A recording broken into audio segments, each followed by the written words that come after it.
Number 10. Corruption. One of the things we learn in our fight against William Afton is that he seeks to corrupt other animatronics, even good animatronics like Glamrock Freddy, who is pretty much our ally throughout the game and ultimately wants to help us get out of the Pizzaplex safely. In the final boss fight, Afton in his current in-game form will attempt to take control of Glamrock Freddy, and we have to try and harm him to prevent him from doing so.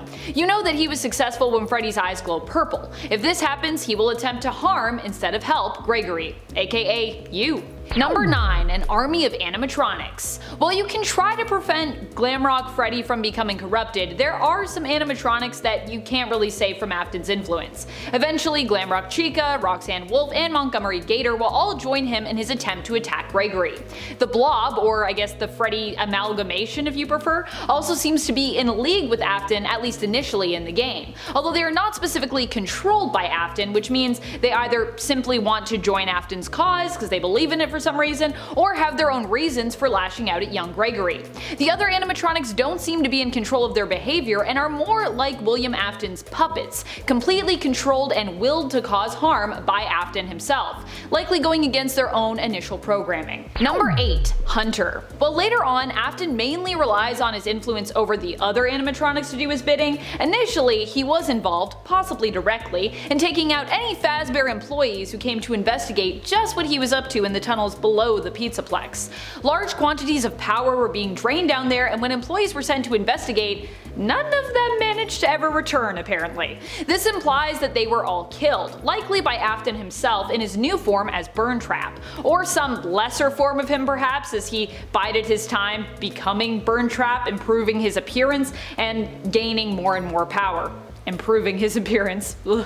It's not really improved, he's pretty gross. And as he gained more and more power, literally with electrical power, and on an influential scale. Number 7. He survived. So obviously if you have played Security Breach or watched any of your favorite YouTubers or streamers play it at this point, you know that William Afton managed to survive and make it into the game. Not only that, but his physical body even manages to somehow be around. I know, I'm like, isn't this thing completely destroyed at this point? Apparently not. It shows up once more fused with an animatronic suit, managing to have survived all the awful things that have happened to it, like being spring-locked and burned alive. I think he was burned alive twice actually, and also possibly possessed or cursed, depending on which continuity you subscribe to.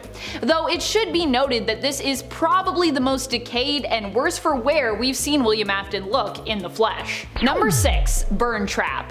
This version of William Afton is known as Burntrap. Burntrap is an amalgamation of a bunch of different animatronics, and I believe we actually found the name Burntrap through hacking the game and through looking at the file names. Burntrap is actually a withered spring Bonnie suit that also has endoskeleton parts from Springlock, Glamrock, and Nightmare animatronic builds as well.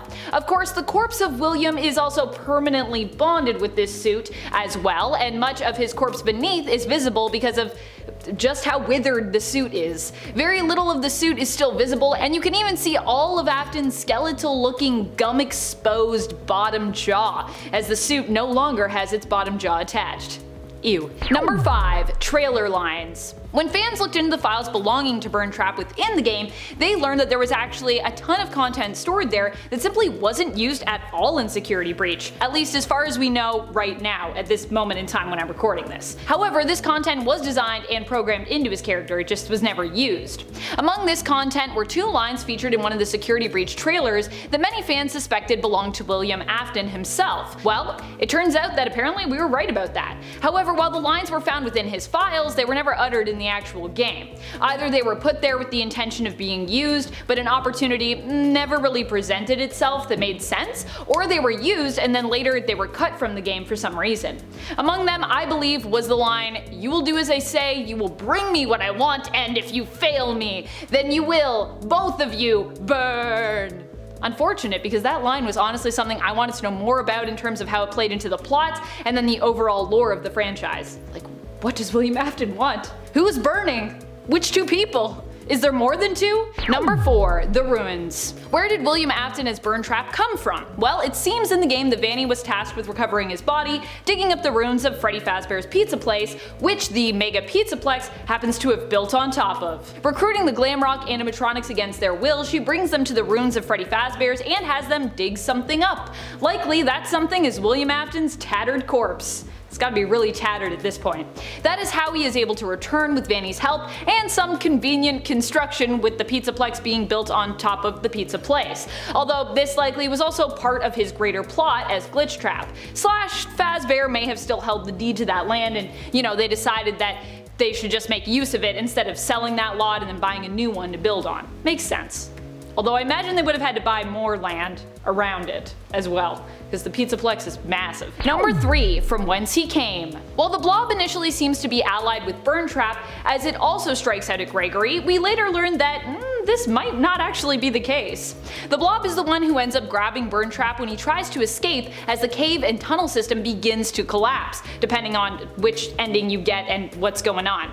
It seems the Blob either did not want to be left alone or actually has feelings of pain and vengeance attached to William Afton and Burntrap. Burntrap's fate remains uncertain, but it's definitely implied that he is killed during the cave-in, and likely so is the Blob. Of course, this is the unkillable and seemingly immortal William Afton we're talking about, so there are also many reasons to believe that this is not the end for him, as, he always comes back.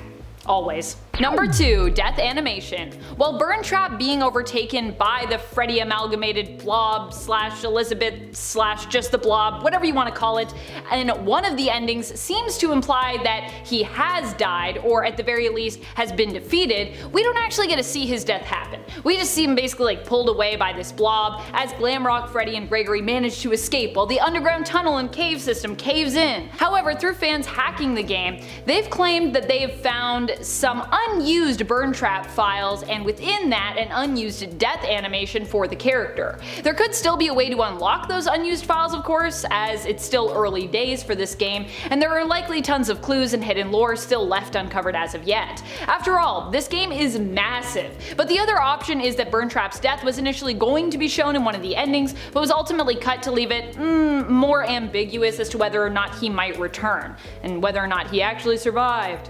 Perhaps they wanted to kill him off initially, but then decided they'd rather leave the option open for Afton to return once again. I personally think they maybe were like, we could make Vanny this big character and then say goodbye to Afton, and then they got cold feet as they were getting near the end of that.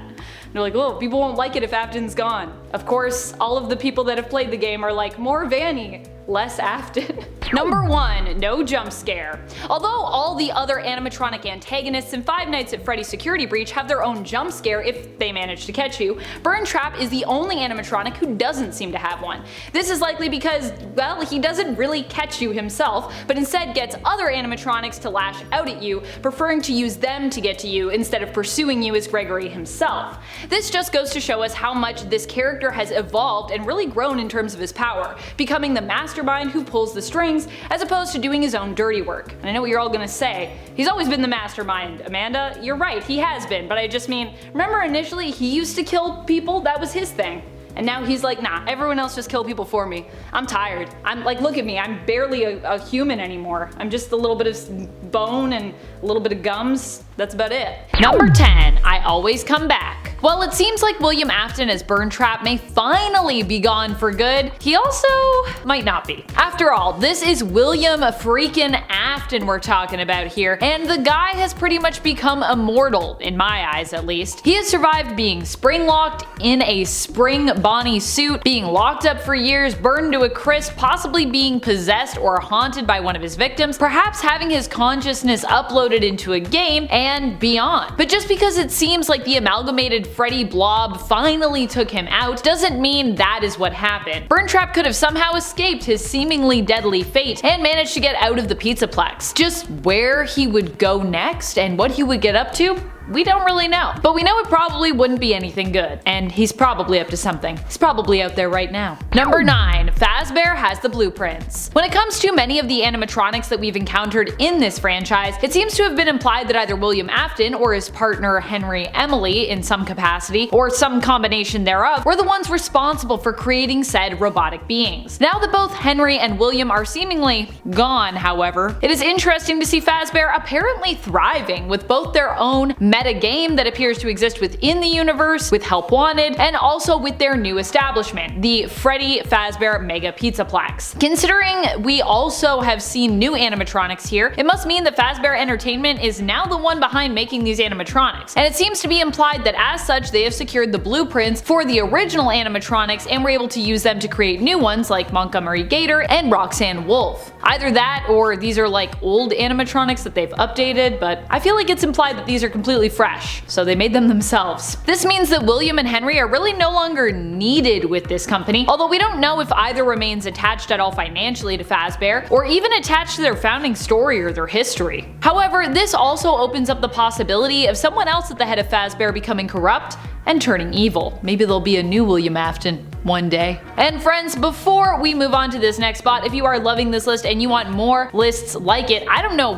what else we could pull from this game about William Afton, but I'm sure there's lots of things we still haven't even found yet. Be sure to let us know you want more lists on William Afton by giving this video a thumbs up. Number 8. Cult of Afton runs Fazbear Entertainment. Speaking of the possible ulterior motives of Fazbear Entertainment and their still possible connection to Afton and Emily, just why was the Mega Pizzaplex built on top of the ruins of another Freddy Fazbear location? While Vanny seems to be the only loyal follower of William Afton that we see in Security Breach, is it possible that there are corrupt forces working from within the Fazbear Entertainment Company, and that Vanny isn't the only one? That they are the ones who arranged it so that the Pizzaplex would be built in the first place on top of these ruins, and even placed Vanny/Vanessa there so that she could recover Afton's body in secret. I'm just saying, there are a lot of spooky coincidences that seem to have happened that seem, well, just too bizarre to actually be coincidences. Number 7. New voice actor. An interesting detail when it comes to the character's evolution in Security Breach is that it seems like Michael Curtis was going to be the voice of William Afton. From the trailers, that is what was implied. At least that's definitely what I was picking up on. And yet before, the main voice actor for William Afton, the one that we'd come to know from Sister Location at least, was PJ Haywood. The even stranger thing is if William Curtis was meant to play the role of William Afton, and the lines he uttered in the trailer, which hackers have claimed in the files are actually linked to Springtrap within the game, then why didn't he actually get to do those lines in the games? It seems like there must have been a directional shift when it came to the content that it was suggested we were going to get. It seems, based on the trailers, that Afton, Vanny, and possibly the security guard Vanessa were all going to play more important and prevalent roles in the game. It also kind of seems like we could have gone one of two ways, with either like Vanessa helping us or Freddy helping us. Or maybe there is a version of the game where they both help us, I don't know. And yet we didn't see as much from any of these characters as we thought we would. Or at least we didn't see what we thought we would from them. So were the whole scenes that Curtis recorded lines for tossed? Or was the direction changed much earlier on? Is Curtis's voice really even meant to be William Afton? Or is this supposed to be some other character? I know this is more questions than answers, but this is another case where knowledge kind of just leads to more theories and speculations than any correct answers. Number 6. Maybe no longer British? The really interesting thing about having William Afton potentially recast in Security Breach is that it implies that he somehow may have lost his British accent, at least based on the voice that we heard. When PJ Haywood voiced William Afton in Sister Location, he was distinctly British. This was a character who definitely had a British accent. And yet if Michael Curtis is doing a voice for William Afton in the trailer, and those unused files were found under the header of Springtrap in the games, he somehow, I guess, lost his British accent? So is he British or is he American? Or is he from somewhere else? It's possible that being burned severely might have also altered his vocal cords, or just that over time his accent diminished or changed, which can happen. I mean, after all, when we heard him in Sister Location, I think it was mainly in like flashback stuff, so I don't know, maybe it's been a long time and now all of a sudden his accent is gone. After all, dialects come from what we hear around us and are built over time through speech patterns based on those sounds. So if he had been in the US for, I guess, a long period of time, it is possible his voice could have changed. Then he could still be British, but you know, with an American accent, because his British accent sort of faded away. It should be noted though that the older that you are, the more unlikely it becomes that your voice would change like this. Which of course also begs the question, how old is William Afton anyways? Do we even know?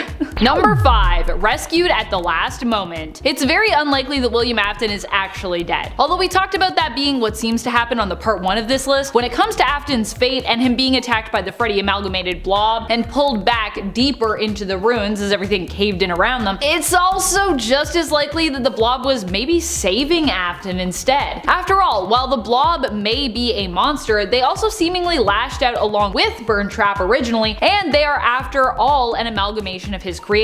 They also tried to kill Gregory. You can die from the Blob. Freddy is kind of like William's child as well, and it's possible that even while horribly disfigured, they still felt an allegiance to their creator. Perhaps at the last minute the Blob is trying to save Afton. Although it looks like they are pulling Springtrap further in towards this cave-in, they could also know of an escape route that was simply safer than the one Gregory and Glamrock Freddy seemed to be taking, and they could be attempting to pull Afton towards safety instead so that he could escape and live another day. Although, to be honest, I feel like he's lived enough days. However, this would possibly allow Afton to return in future games. Number 4. William Afton's final creation? Where did the Blob come from? Well, we don't have a concrete answer at this point, as with so many things in the FNAF lore. Some fans have been pointing to the books for answers. On Reddit, one user known as Pickle Trip Jr. in the Five Nights at Freddy's subreddit responded to a post centered on the Blob that was started up by user Spiritual Distance 168, where they brought up the fact that in Fourth Closet, the version that we see of William Afton there is actually experimenting with melting down the remaining animatronics and bonding them and the souls trapped within them together. He's doing this somewhere underground as well, which sounds, I don't know, pretty familiar to me based on Security Breach. If Fourth Closet is connected to this narrative, then it seems like it might be hinting that William may have actually had a hand in the creation of the Blob. Either that or it's Pizzeria Simulator. I don't know. Number 3. Elizabeth Afton and William Afton team up. It's also very possible that Elizabeth Afton and William Afton have both managed to somehow live on and continue to survive. Heck, even Michael Afton could be, I don't know, mixed in there somewhere for all we know. While Elizabeth Afton was supposed to have been freed in spirit at the end of Pizzeria Simulator, the Blob seems to be an amalgamation of many Freddys and all the other animatronics that were burned at the ending of that game. That would include Circus Baby as well. What if the Blob struggled with whether or not to fight William, as within the tangled mess there were various consciousnesses with various allegiances, but in the end Circus Baby won out and decided to save him because she's still maybe part Elizabeth? The fact that the Blob even seems to have some kind of will of its own seems to imply that the spirits within those animatronics somehow lingered and were not fully, at least, freed, which could mean we could see the return of Circus Baby teaming up with her dad in the future. Sounds terrifying. Or we could simply see a return of the Blob fully amalgamated with Springtrap as well. A very permanent, kind of terrifying team up. Number 2. 99.9% immortal. At this point, I think we can say that William Afton has achieved immortal status. I'm saying it. Let's get a stamp or something for this guy. Immortal. 99.9% immortal at least. The guy has come back from everything, and even when we thought he was finally gone, he still survived via some kind of, I don't know, ID chip in a suit? Afton ends up having his soul uploaded into the game Help Wanted and is somehow able to reunite said soul with his very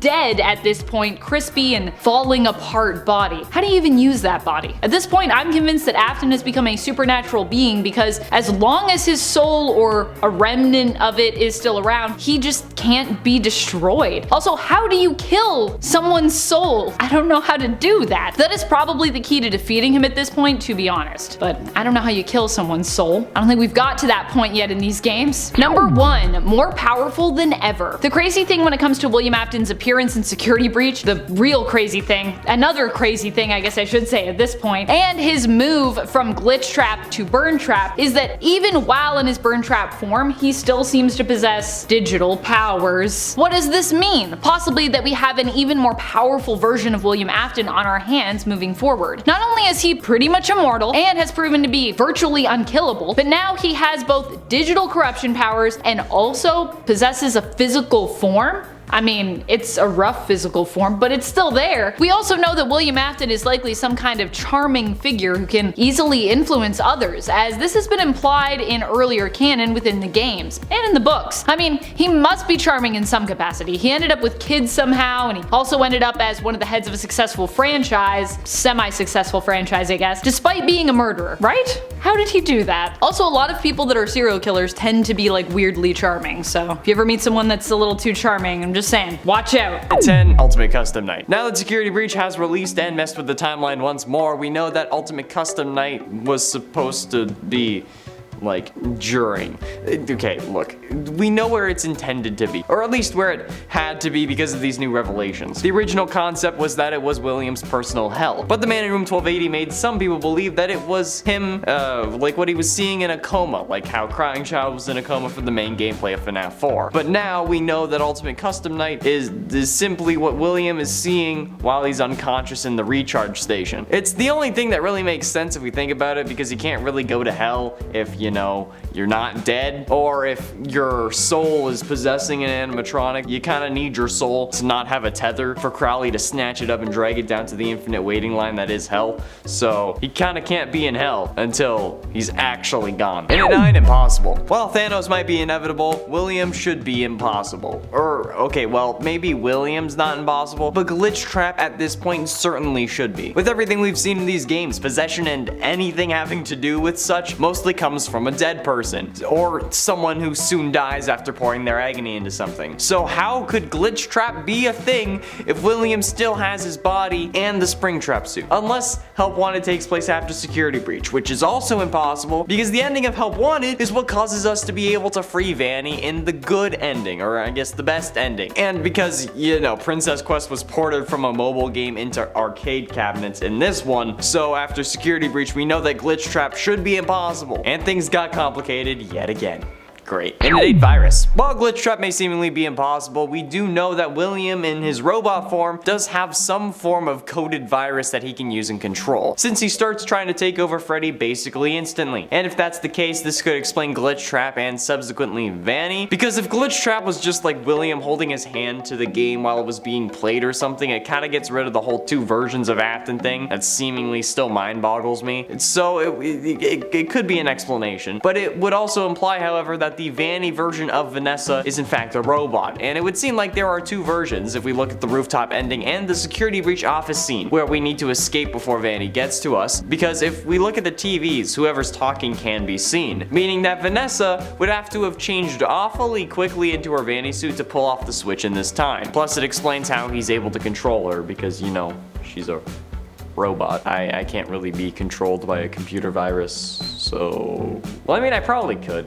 And at 7, future villain. After the canon ending, the Blob ends up grabbing William, and then we don't know what happens to him, okay? There's unused death animations for Afton in the game files, but they are unused, so we can't really take them as canon. But in the books, Elizabeth leaves Afton for dead, so maybe that's the case here. Like, the Blob stops him from leaving and assures his death, like, just, like, wrings out his neck. I mean, it's certain that the antagonist wanted to be left obscure, since we kinda killed it at figuring things out this time around. But with someone new coming to take over, it's always a good idea to have multiple directions for them to go. Like how they can pretty much go anywhere with the Spider-Man movies now, thanks to No Way Home. So while we don't know for sure how Afton fits into the next game, or even if he does, after Security Breach we know that we could be seeing him again very soon. Depending on how soon the next game comes out, at least. We expect too much from the 87-day sequel that started off this thing. Scott, you shouldn't have done that. I mean, I get why you did it, because like, Bite of 87, but still, you shouldn't have done it. And at 6, animatronic. I've denied that William Afton is an animatronic forever. I never put him on the scariest FNAF animatronics list or whatnot because I didn't believe that he was one. He was a guy controlling a suit being kept alive by the one you should not have killed. Thus, him being a man with robotic enhancements and not an animatronic. However,